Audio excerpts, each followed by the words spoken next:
জিততে হলে 12 বলে যখন 5 রান প্রয়োজন, প্রেসিডেন্টস বক্সে দেখা গেল বিসিবি সভাপতি নাজমুল হাসান পাপনকে। খেলা দেখতে এসে বাংলাদেশের হার দেখে ভীষণ মন খারাপ বিসিবি সভাপতির। প্রধান নির্বাচককে পাশে বসিয়ে বোর্ড পরিচালকদের সঙ্গে নিয়ে বাংলাদেশের এমন হার যেন মেনে নিতে পারেননি।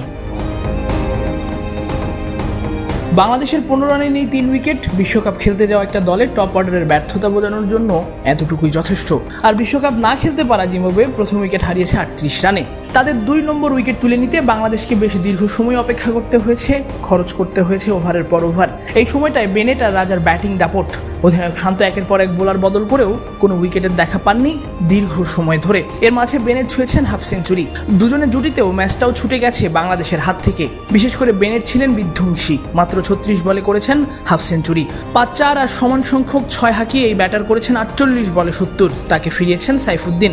75 রান আর প্রায় 10 ওভারেরও বেশি সময় পর বাংলাদেশ পায় ব্রেক থ্রু।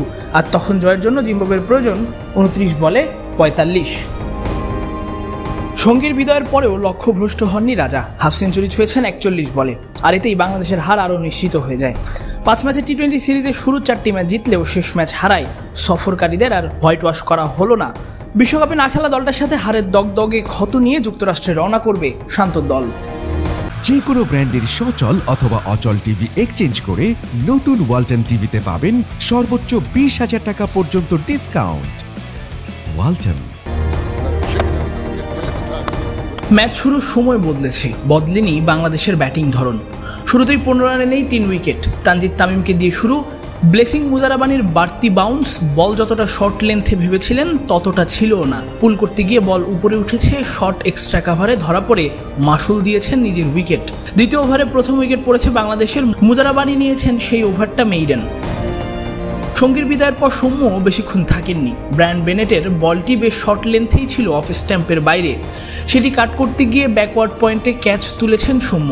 তানজিদ সৌম্যের পর এবার তাওহিদ হৃদয়ও নেই। বেনেটের বলে সেভাবে জায়গা ছিল না, সেটিতে কাট করতে গিয়েছিলেন, হয়েছেন কট বিহাইন্ড। 4 ওভার 1 বলে 15 রান তুলতেই বাংলাদেশের 3 উইকেট নেই।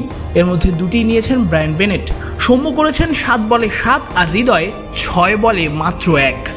যে ওভারে উইকেট সেই ওভারটায় অনেকটা পরিসংখ্যান ছিল এরকম, উইকেট আর ডট। এরপর টানা 3টি 4। বলতে পারেন বাংলাদেশের ঘুরে দাঁড়ানো শুরু। বেনেটের ওপর রীতিমতো চড়াও হয়েছেন মাহমুদুল্লাহ রিয়াদ।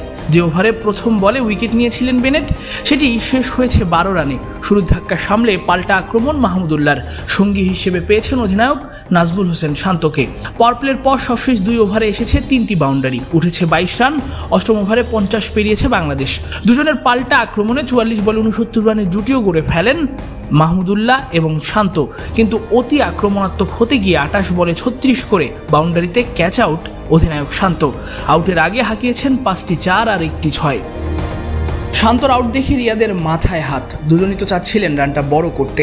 শান্ত আউট হলেও থামেননি রিয়াদ।